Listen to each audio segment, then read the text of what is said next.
Magandang umaga sa inyong lahat dyan. Sa ibang lugar, hapon. Muli, luluto tayo. Pero sa pagkakataong ito, iba naman ang ating iluluto. Magluluto tayo ng kalderitang baboy, pork kalderita. Ito po ay buto-buto ng baboy na may halong laman.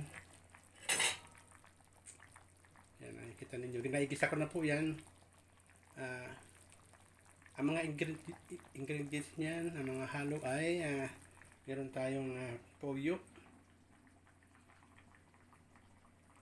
dark soy sauce, meron tayong sesame oil, paprika, yan, may carrots, patatas, siling pula. Wala tayong liver spread, kaya meron tayong ito ang ating ilalagay, atay ng manok. Meron po siyang tomato sauce, lagyan ko, at saka yung dahon ng laurel.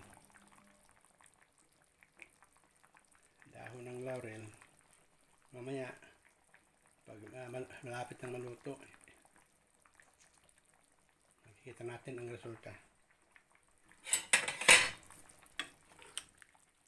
Mga ano na ito, buto. Kasi sawa na kami sa sinigang nung nakaraan. Puro kami sinigang kasi masarap itong isigang eh.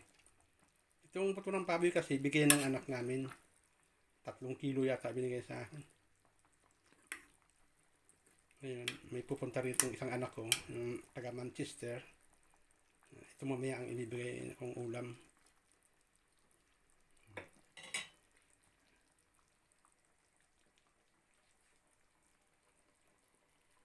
Meron din po yan hot sauce, nilagyan ko. Kasi kalderita, siyempre medyo maanghang yan.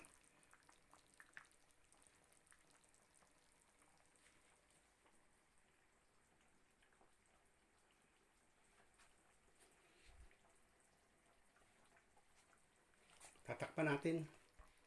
Kasi matagal yan maluto. Iluluto ko ito mga 2 oras.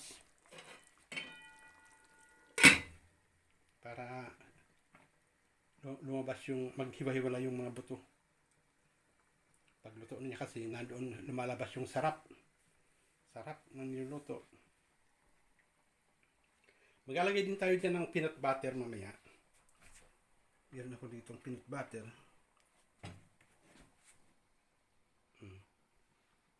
Lalagyan ko rin ng kaunting peanut butter yan.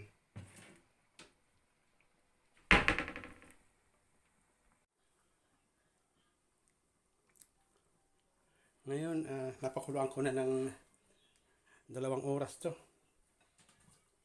Ngayon, ilalagay natin yung patatas at saka yung carrots.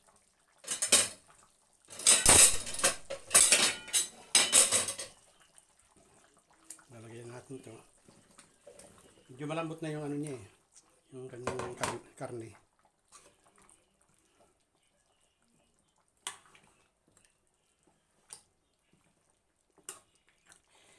Ilalagay ko na rin itong atay ng manok, nadurog ko na ito. Ilalagay na rin natin.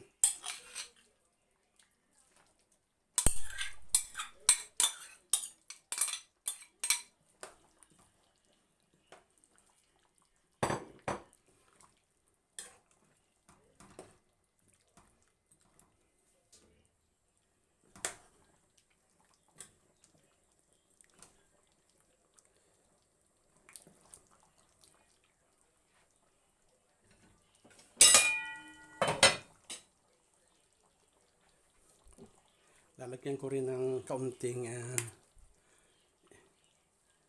sesame oil.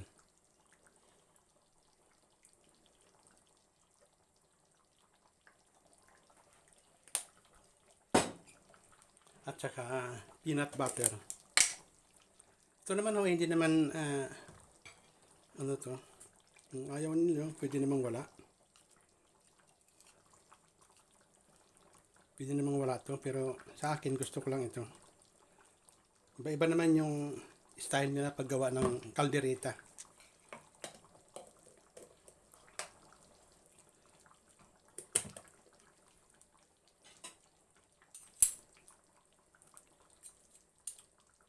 Yung iba nga, hindi niya lagyan ng ng carrots. Meron pa tayong ilalagay na sili, pero yung siling pula. Pero mamaya na, pagka medyo malapit na siyang maluto. Kasi matigas pa yung patatas.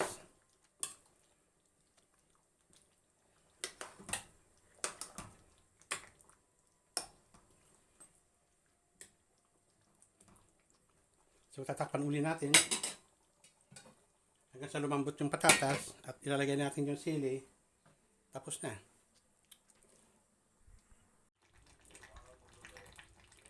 Okay, na ilagay ko na po yung sili.